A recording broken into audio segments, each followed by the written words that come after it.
Welcome to Radio Who, What, Why. In San Francisco, I'm Peter B. Collins.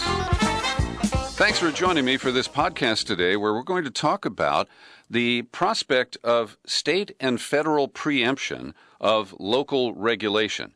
And as soon as you hear some of the examples that we're going to cite, you'll understand what we're talking about and why this is a serious issue worthy of your consideration.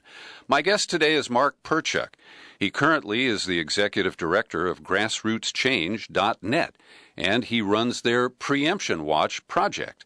Previously, he was the grassroots leader who, in my estimation, made the single most personal impact on the dramatic shift in regulation of smoking in this country. Mark Perchuk was the president and CEO, the executive director of Americans for Non-Smokers' Rights up until 2007. Mark, I appreciate the work that you've been doing and the work you continue to do. Thanks for being with us today. Thank you, Peter B. And tell me, what first alerted you to the issues related to legislation that preempts the regulation or law of lower-ranked political entities? So I was lucky in a sense in that I was working on tobacco in the late 1980s. That was the first serious work I did out of law school. And we were tracking the tobacco industry because, needless to say, the tobacco industry was horrified by the prospect of banning smoking in restaurants, in workplaces, ultimately in places like casinos and bars, because they felt it would damage their bottom line in a very serious way. And they were terrified of, for example, the airline smoking ban.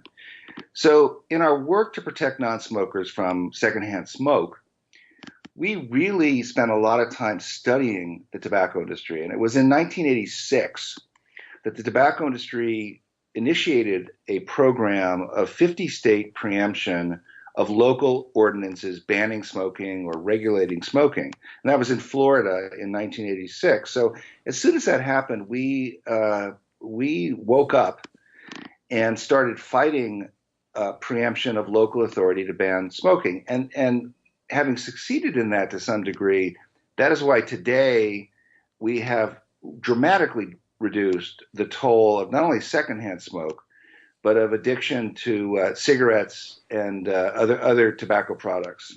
And all of the catastrophes that were predicted, the parade of horribles presented by the tobacco industry, that restaurants would go out of business, that the airlines couldn't function.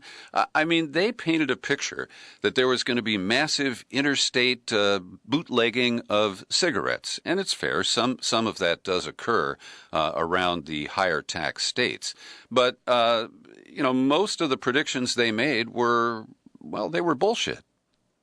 Yeah, and there's no question about it that whether it's the tobacco industry or the oil and gas industry, or of course the National Rifle Association, when they promote a devastating policy like state or federal preemption in the worst case scenario, most of what their arguments for that are complete and total garbage. And Mark Perchuk, at your organization, Grassroots Change, your primary focus is on stimulating grassroots activity. One focus is around the health issues related to overconsumption of sugary soda products. And this has led to local taxes, including in Oakland, where you're based, Berkeley, other communities, including San Francisco. It caused Big Soda to spend millions of dollars to try to kill these local measures. And when they failed, they turned to the state legislature and government in Sacramento. And I'd like you to explain to our listeners how they engineered one of the most sophisticated extortion schemes, and I use that language advisedly, where they strong-armed our state government by threatening to pass an initiative that would sharply limit the ability of local governments to raise taxes for any reason, and they traded that. They pulled it off the ballot in exchange for a gross piece of legislation that preempts local soda taxes in California for the next 12 years. Yeah, so Peter, first of all, it's important. We recognize that these various issues, for example, gun violence and cigarette smoking or tobacco use in public places, and overconsumption of soda and overconsumption of sugar are different issues. But what's important to understand is that what was really important about the grassroots movement to ban smoking, to protect non-smokers in workplaces and then other places, transportation, was that as a political strategy, it was almost identical to what's happening today with local soda taxes. And so that's the starting point, that when Berkeley passed in 2014 a local soda tax, it wasn't just a minor policy in one community. It would mark the beginning of a battle with the multinational soda industry, Pepsi and Coke, and their trade association, the American Beverage Association, which is that they, when this happened, it sparked a number of things. Not only did it reduce consumption because it moderately increased the price of soda, but there was a significant reduction in consumption, and ultimately that will lead to a reduction in diabetes and other health-related effects of the overconsumption of sugar, and soda being the primary vector of that disease. But it also pumped money into wonderful programs at the local level, first in Berkeley, Oakland, San Francisco, Albany, which did this. And it causes a social change very similar to what happened with smoking 25 years ago. That is to say, a product that was accepted as a fine product, just a great product, like cigarettes were in 1910 in the United States, suddenly is under threat of being stigmatized because it's killing people. The soda industry saw this, and their response was to threaten, but very seriously threaten, a ballot initiative in this year, 2018, in November, that would radically reduce the ability of cities and counties in California to raise taxes for very fundamental services, police, fire departments.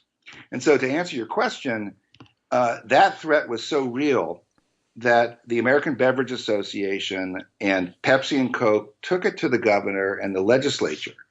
And they said, look, we will take this off the ballot. We will drop this ballot measure if you preempt the authority of cities and counties in California over the next 12 years, which is a very long time in political terms. If you will preempt the ability of cities and counties in California to replicate the wonderful work that happened in Berkeley and that was on the way in places like Richmond and Stockton. And talk a little bit about the muscle that they brought to bear, because this exposes one of the weaknesses of the citizen initiative process here in California, because a well-funded advocacy group, a corporate entity, can pay signature gatherers to sit outside supermarkets until they can get enough signatures to qualify an initiative. And the purpose of it, the intent, the clear lack of public support for this was not driven by grassroots.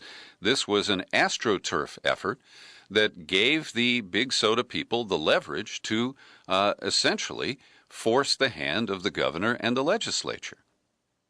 Right.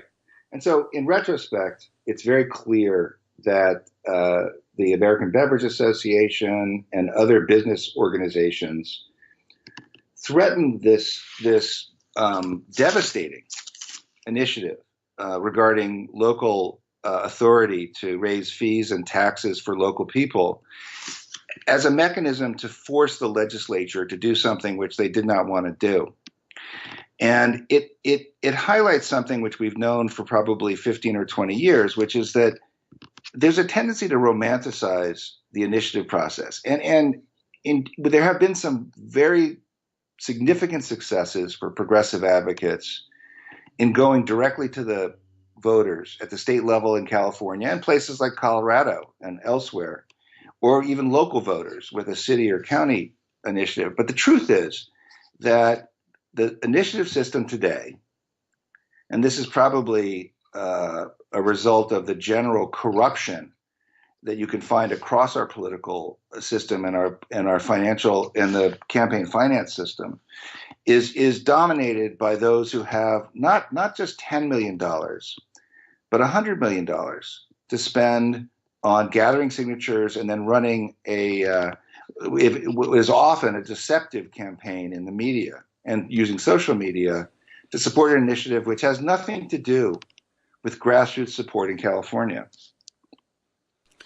So, Mark, is there redress? Because as I look at this, it's a sealed deal, and it has set a very dangerous precedent, because almost any other well-funded special interest can see the tactics that were used here and come up with even more extreme blackmail schemes to force the legislature and the governor to do their bidding. Yes, I have to agree. I mean, I think it was, in knowing this issue very, very well, I think it was a strategic mistake on behalf of the legislature and the governor, who is retiring, to succumb to this pressure, because it is just exactly as you say, it's an invitation to other wealthy vested interests to come in and just use money to essentially force the legislature to do something that they absolutely should not have done. So I think that having given in to the pressure from the out of state and the multinational soda industry, that they made a mistake that it is going to cause problems for them and for the other supporters.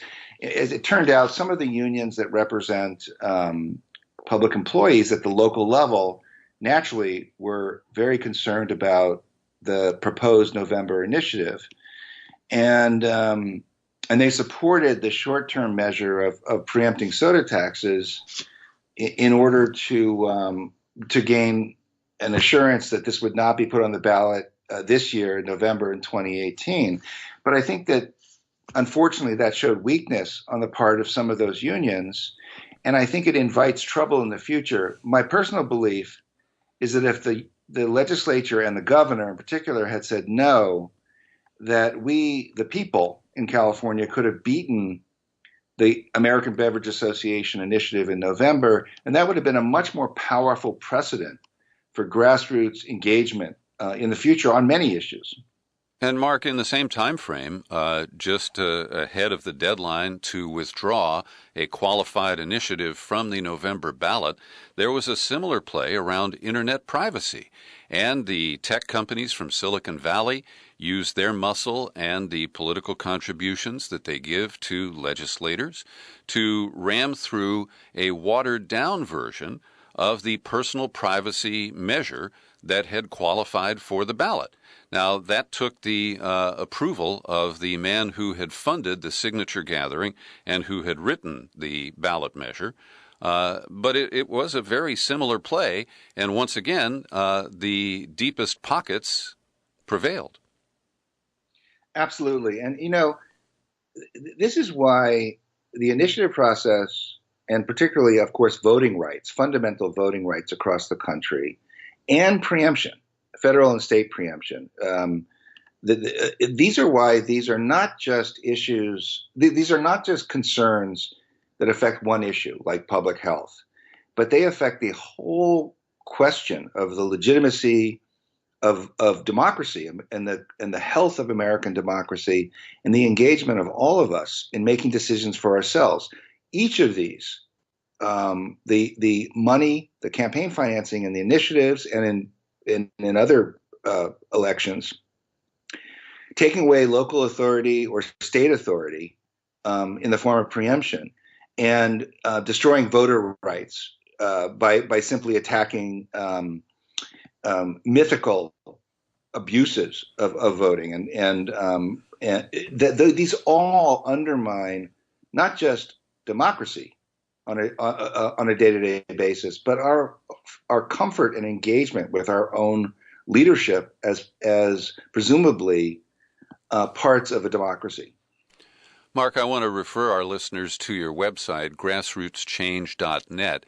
And if you click on the Preemption Watch tab at the top of the page, it takes you to a kind of landing page with a national map and a list of 8 different issues that you focused Preemption Watch on.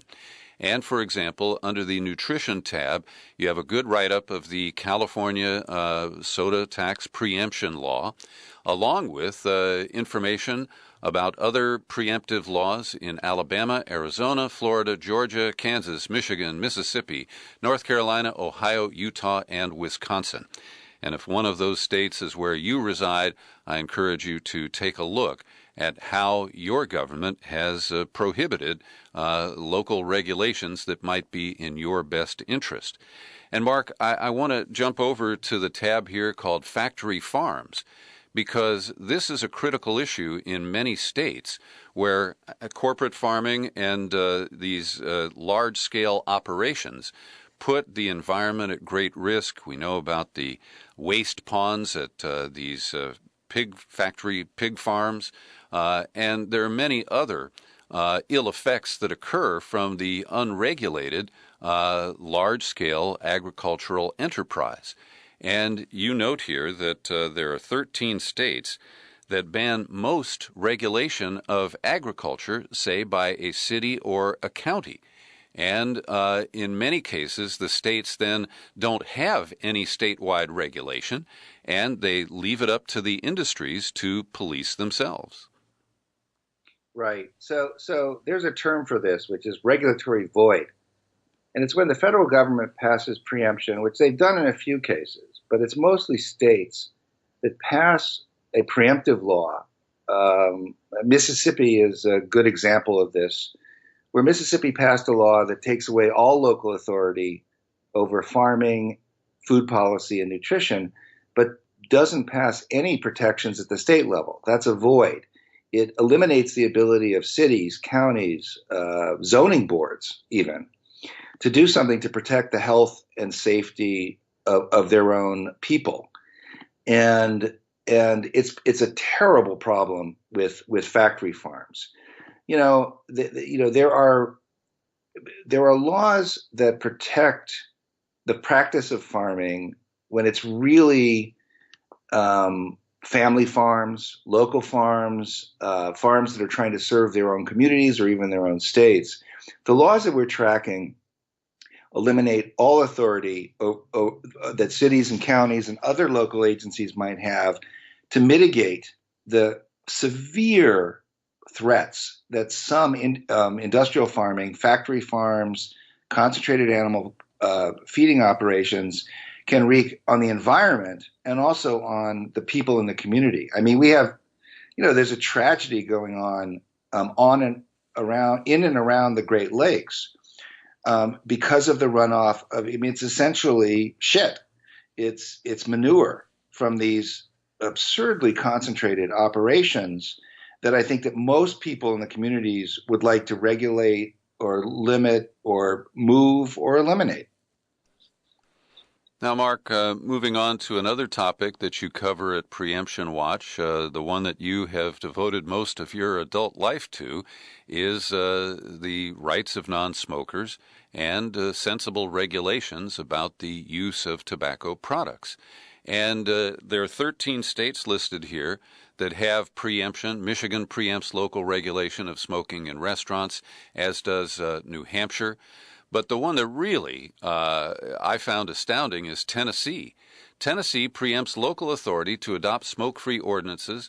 The General Assembly intends by this part and other provisions of the Code to occupy and preempt the entire field of legislation concerning the regulation of tobacco products. Any law or regulation of tobacco products enacted or promulgated after 1994 by any agency is void. Now, that is one of the most sweeping quotes from legislation that I've ever seen.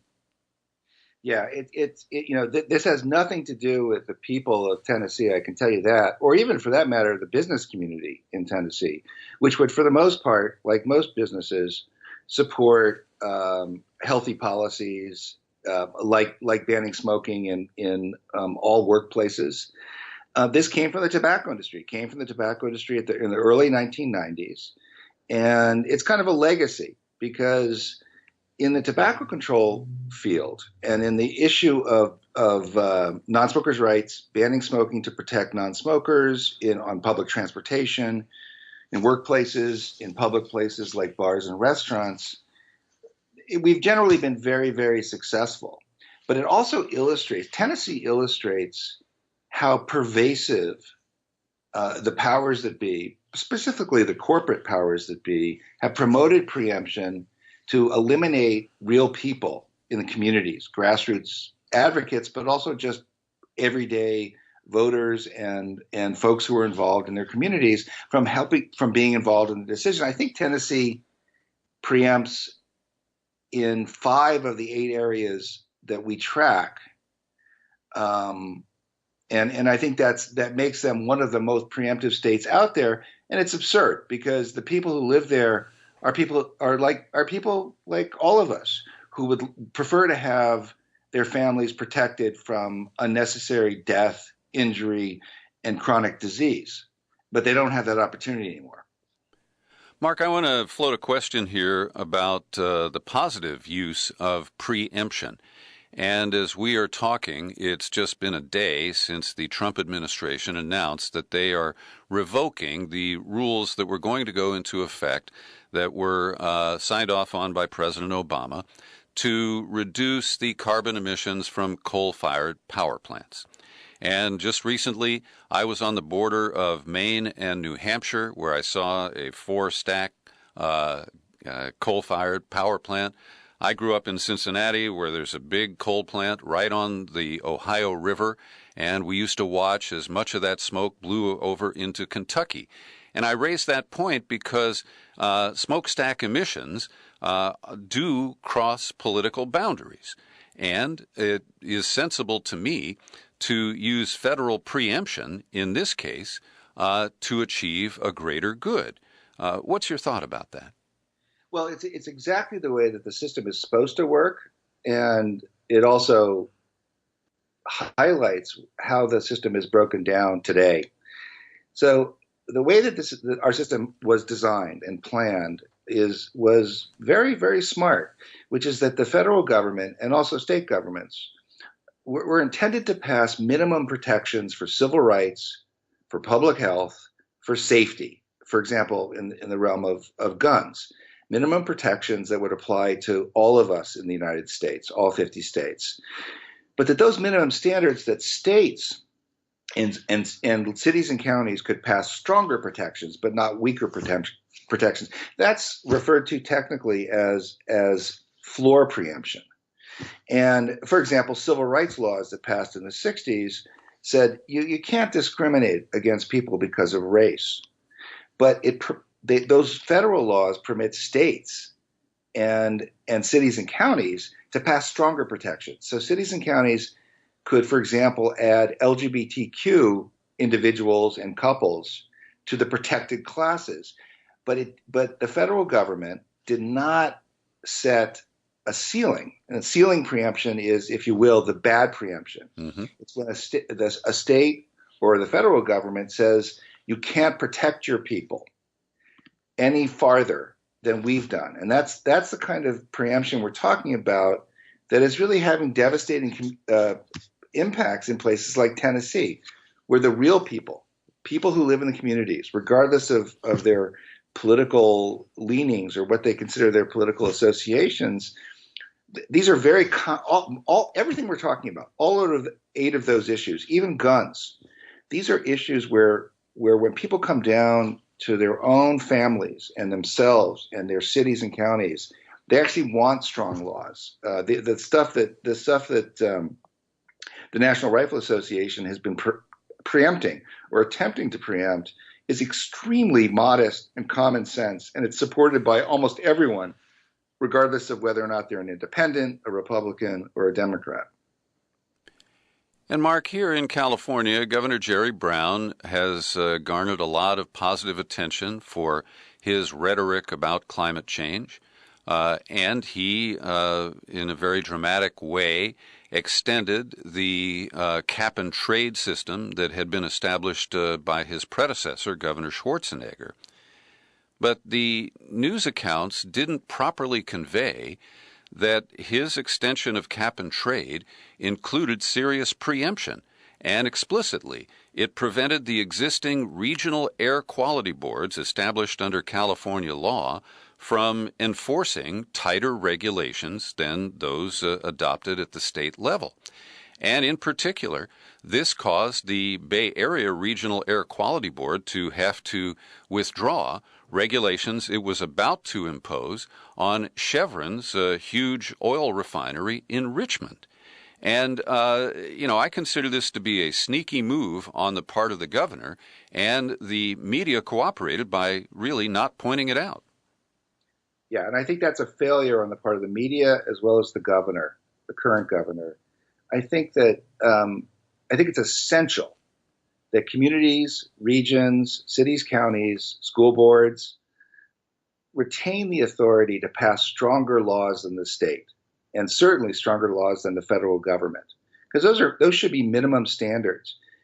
In all of the issues we're dealing with, and climate change is one of them, but looking back at tobacco, the progress and success in tobacco, which in spite of challenges, there's been phenomenal documented success in reducing addiction to cigarettes and other tobacco products. That holds true for climate change, for soda taxes, food and nutrition, for factory farms, all the issues we've talked about. It is not going to be the state, and it is certainly not going to be the federal government that leads on these health, safety, and civil rights issues and other social justice issues. So we need to retain within reason, we need to retain the authority of the Bay Area, of Los Angeles, of other areas, cities and counties, to go above and beyond, because they're democratic institutions. They are much more responsive to their voters than are even the legislators in Sacramento, and of course much more responsive than our representatives in Congress. Well, Mark, I want to thank you for this survey of preemption policies across the country. I really appreciate the work you're doing on it. And as we wrap up here, what advice do you have to our listeners who want to try to preempt future efforts at preemption? Yes, good. Well, the bottom line is that the essence of our survival as a democracy is that we are able to vote people in and vote directly, in the case of California or Colorado and other states, with the initiative process to get the things that we want and believe in. And this is democracy at its best. And preemption is very much like a tax on the rights of voters in the southern United States. It is potentially going to destroy our ability to engage in our democracy, and that ultimately will lead to cynicism and disengagement. My advice is to pay attention to media sources like you who are paying attention to this. The media has been okay about this, but we need to pay more attention to this. There's important issues going on internationally and nationally. This is an issue that may impact all of us and our children and grandchildren for decades to come. Mark Perchuk, thanks for joining me today. Again, he's the Executive Director of Grassroots Change and is also managing their Preemption Watch project. Thanks for being with us today. Thanks, Peter B., and keep up the good work.